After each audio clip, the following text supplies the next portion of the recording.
So here we are, 2.5 years later. I'm doing a follow-up video on this here bass.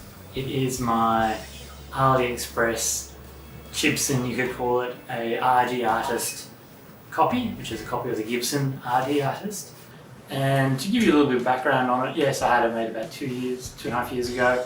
I did an unboxing video when it first arrived, and I went through all the details I had. Mahogany neck and body, set neck, custom logo on the headstock, 2 humbuckers rather than the single jazz. Had 2 jazz pickups otherwise, Les Paul style controls. So it was more like an original 1970s RD artist rather than the Novoselic model, which was kind of what they were selling. A few letdowns that it has is the finish was solid black. I kind of wanted a transparent black, which I like to see a bit of wood grain in there, and you don't see any in this. It wasn't string through. I asked for a string through model. And a few other little nicks and knacks around the place that weren't quite to my liking. Like the pick guard is really nice all the way around, except for when it comes around the humbuckers. It's quite square and jagged. It's like they routed out what they needed to really nicely, and then when they had to do the modification, it just kind of went, that's good enough, that'll do. So I don't know if it's just mine or not. Also, there's no fret markers down the neck, which is what I asked for. But the neck gets to about here, halfway down, and it becomes really fat, like it was meant to be a 5-string, but it's not. I had this made 2.5 years ago, and since then I haven't really done much with it. I didn't even change the original strings off it. I basically bought it when it arrived. I compared it to the real Gibson Novoselic bass that I purchased about the same time. While I was getting this made, I actually went and bought a second-hand Gibson for pretty cheap, to be honest. A good bass, and I just compared one to the other, and I found the pickups on this were a bit lacking, and the build quality was a bit iffy on it, so I kind of put it to one side, put it on the guitar rack, and there it stayed for the last 2.5 years. I've moved house 5 times in that period, and it's never had a case, so it's just been chucked in the back of the car, not even in a bag, just in the back of the car, and transferred from house to house to house to house to house. Not always the nicest way of loading them in the car, but you know, you just chuck them in. What else can I say? It hasn't got any dings or scratches in it really. It's all pretty good still. I've restrung the bass. I've given it a really good setup, but really good setup for what I can do. And I've restrung it. I've oiled the neck, because when the neck came, it was as dry as a bone. And at the time, I just wasn't too fussed about it, so I put it away and didn't worry about it. But now I've oiled the neck, and it feels really nice. So I'll be doing that with all my basses, because I've got a lot of them now, and they're all starting to dry out a bit, because I've never done it. So this is the first time I've oiled a guitar neck, or a bass neck, so it came out really nice. New strings, these are the ones I prefer to use. The nut needs a bit of attention, it's still a bit high. These 3-point bridges, I really don't like them. I've never got them to play nicely. When you get them low enough, they don't sit right and things buzz, and they just stand up. Like this is almost as low as it goes, and it's just starting to play nice. So I've never liked these 3-point bridges, but it's what Gibson likes to use. I might go and get a hip shot. They do hip shots with the flat mounting 3 points, but I'll see whether or not I want to spend $100 doing up a $300 bass. The pickups, once you start playing with the settings, they're actually not that bad. When I first got them, I thought they were a bit lackluster. They didn't really have any guts to them. But if you roll back on one of the volumes, just a little bit, make it 8.5, the tone really starts to come through on them. I don't know if there's a bit of cancelling going on, where maybe they're in parallel? In series, rather than in parallel. And it's kind of, no, they're not in series. Maybe one's, flipped? So one of them's wired in backwards. What's that called? Oh, anyway. I think maybe one of them's flipped backwards compared to the other, and they're cancelling out a little bit. So maybe that's something to look at. Out of phase, there we are. Maybe one's out of phase. Other than that, you roll down on the volume a little bit, and it really brings that the level actually climbs and the tone comes through. So they're actually not that bad. But what I can say out of the years it's been sitting there, the fretboard hasn't fallen off, the paint still looks pretty good. It's even still got the plastic. I've got the plastic still on the scratch guards, all the plastic work. So it still needs some attention. Like I might go through afterwards and fix up these sharp edges on them, because it's not that nice. They're also quite roughly cut, so that could be evened out a little bit. Even just put little curves on the corners might be nice. What else? I still think changing the pickups might be a good idea, but these things seem to work for the moment. The tuners, I might look at also, whether or not you can see that, is that they are wonky. They are very wonky. So there's been no skill in, or no pride I should say, in lining these up. They just kind of whack them on and poke them through the hole and screw them down. Oh, that's close enough. So they're very wonky. I know you can't really tell from a distance, but when you're actually up close and looking at it, yeah, you can kind of notice that they're not straight, not in a long shot. Otherwise, I'll go and do some recordings and I'll give you what the sound is like.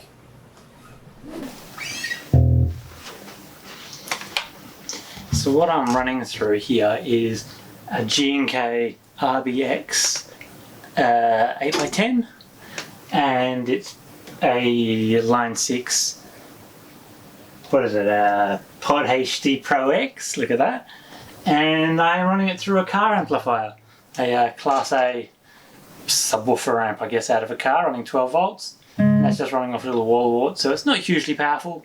It does 170 amps at max, 170 watts at max, which is fine for in the house. I do have a power amp, but I've lent it to a friend, so I don't have it right now. But yeah, we'll just play along and do little noodles. What I've got is it's got a compressor. Let's have a look at what it's actually got here. We've got a noise gate, then a compressor, then it splits off into two different heads. So I've got more of a clean one, and then I've also got like a distorted one going on as well. So I can turn the distorted one off. Is that the distorted one? That's with both heads off.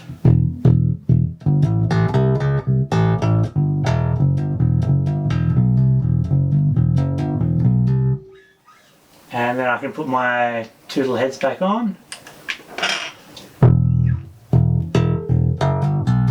It's not much, but it gives it just a tiny bit of overdrive. And then it runs straight out the back, and that's all it uses. I do have a distortion on here, which I don't always use, and that only distorts on one channel.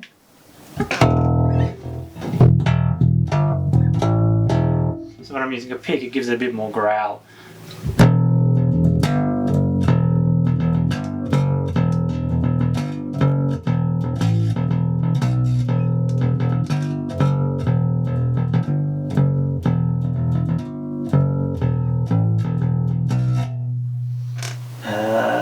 And then I've also got the obligatory reverb.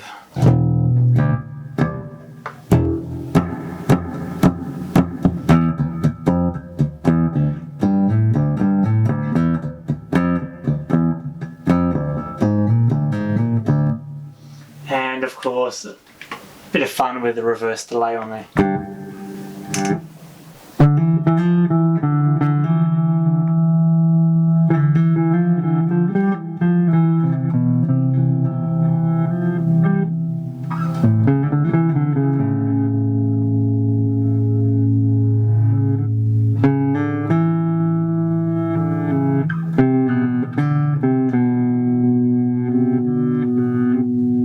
They're all fun to play with, but they're not practical live. So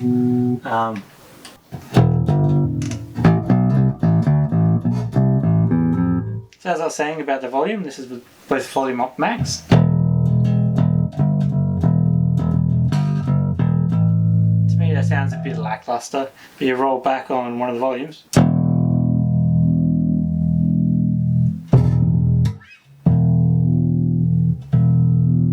You can kind of hear it coming through.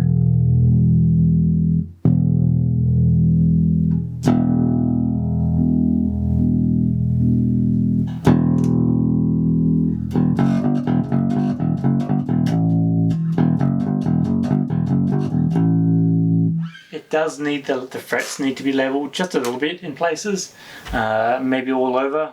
It does buzz a little bit, but that might be the action slams as low as it goes, without it causing too many issues. But that might be my sloppy playing, that might be the frets need addressing. There's a lot of things that it could be. But I'll have to look at the frets, see how they're going.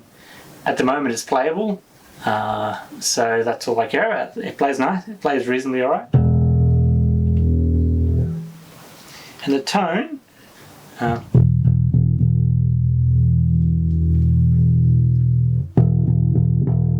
just sounds a bit empty without the tone on.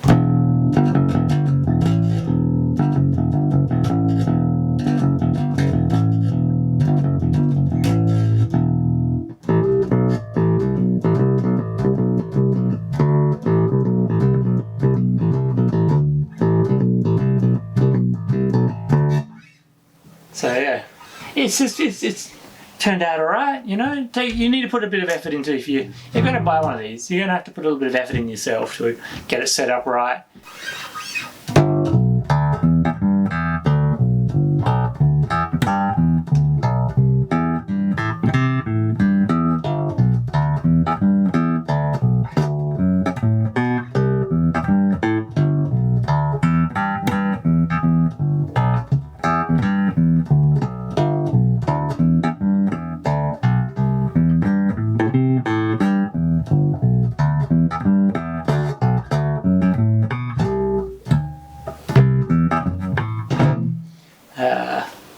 A little bit of Tool, so I love playing with a bit of Tool.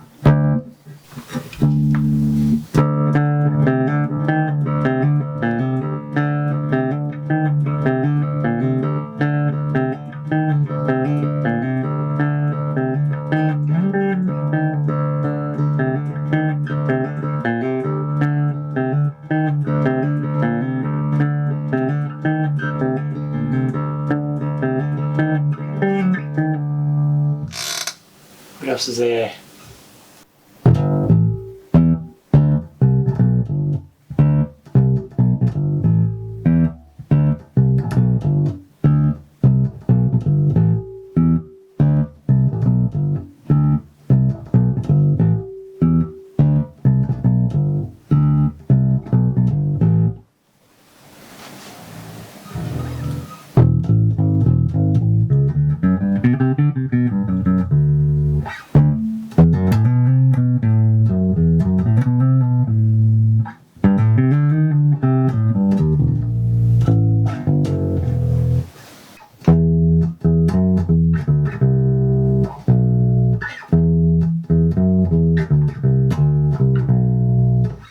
That one takes me back.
Okay, let's compare this to the actual Gibson one. I'll go grab that out of the other room and plug it in and see how it goes.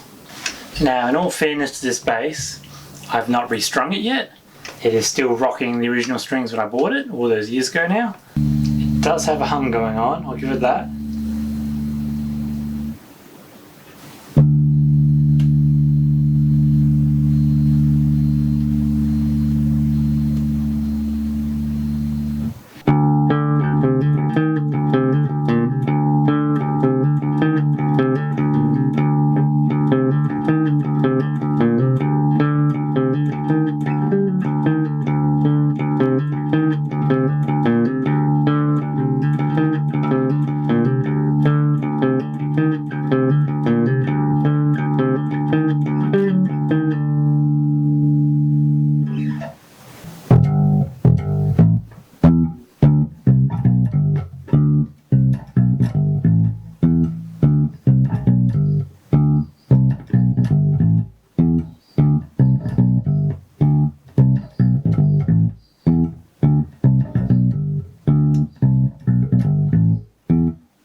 so much easier to play on this one.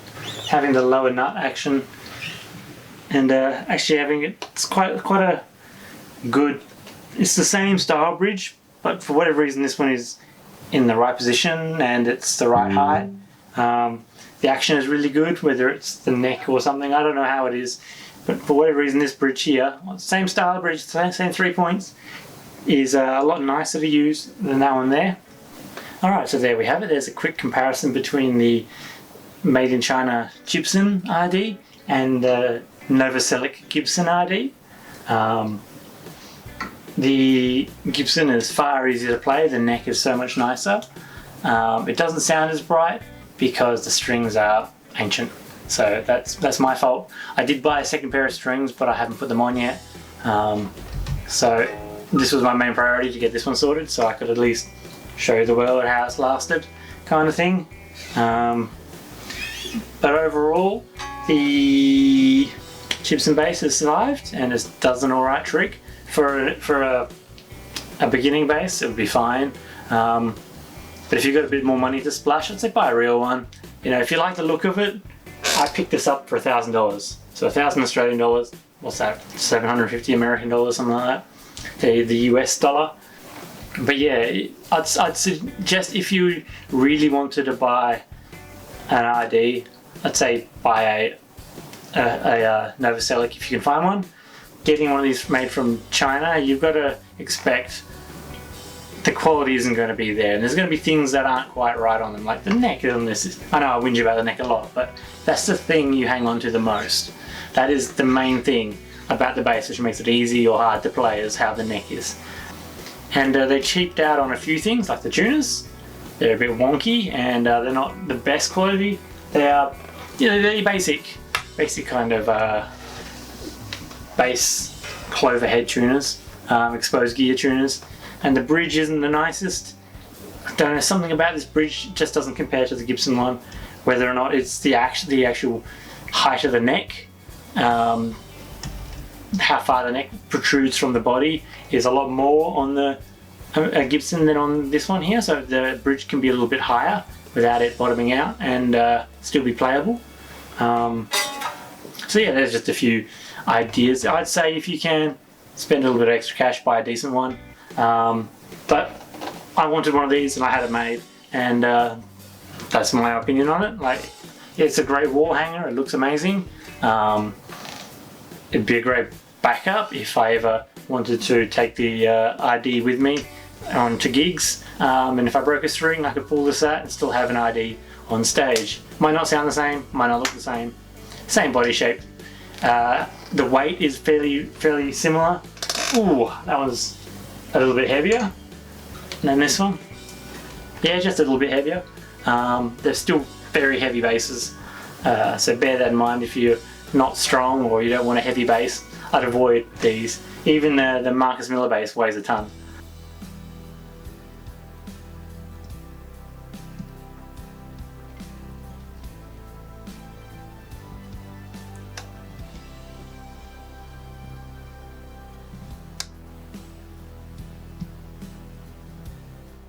So I've just spent the last few hours going through my footage and editing it, and I realised I didn't actually answer the question what was asked. What are my thoughts on the bass 5 months later? Well, I'll say 2.5 years later. You really get what you pay for on these. If you want an RD and you can't get an original, by all means, like, pick one up. They're a great fun shape. Halfway between a Thunderbird and halfway between a spaceship. I don't know, they're a bit weird. They're a lot like a Thunderbird, but more square. And they don't have that overweight headstock that the Thunderbirds have. That doesn't neck dive nearly as much. But in saying that, getting back to the point, what are my thoughts on it? You really get what you pay for. Cheap tuners on this, cheap hardware. Not set up very well, so you have to put a bit of effort into the setup. I wouldn't recommend it as a first bass. If you have a few other ones and you just want an RD to add to your collection because you like the shape, go ahead. So would I recommend one? it really depends on the situation you want. I wouldn't recommend it for beginners. I wouldn't recommend it for professionals, especially if it's a gigging bass. It's alright to play around with. It looks cool. You can get it to play really good.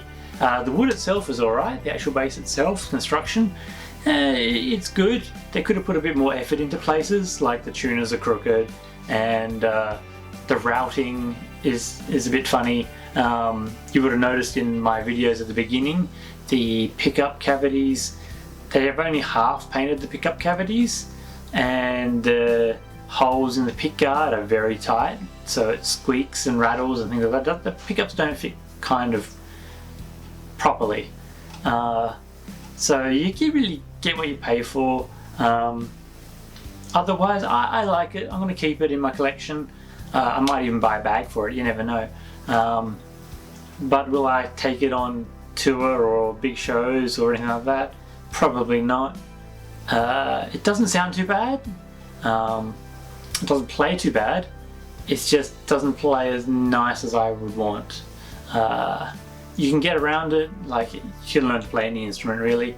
You just find some that play nicer than others, and I would rather use my Thunderbird. I've got two Thunderbirds, or I'd rather use the Marcus Miller Jazz, or even the real RD there over this one. It looks cool, and all those kind of things, but you know, it is what it is. It's just a cheap bass, which you know, it's just cheap bass. There's plenty out there. There's Epiphones, which are good. There are Squires, even some of the Squires, the vintage modified, are really nice. The Fender Mexico, the Mexican Fenders are quite good as well. The Squire, not Squire, Schecter do really nice guitars and basses. So there's plenty of other brands out there. You don't have to go and get some wacky custom made one. So yeah, those are just my final thoughts on the matter. So yeah, I hope you like that.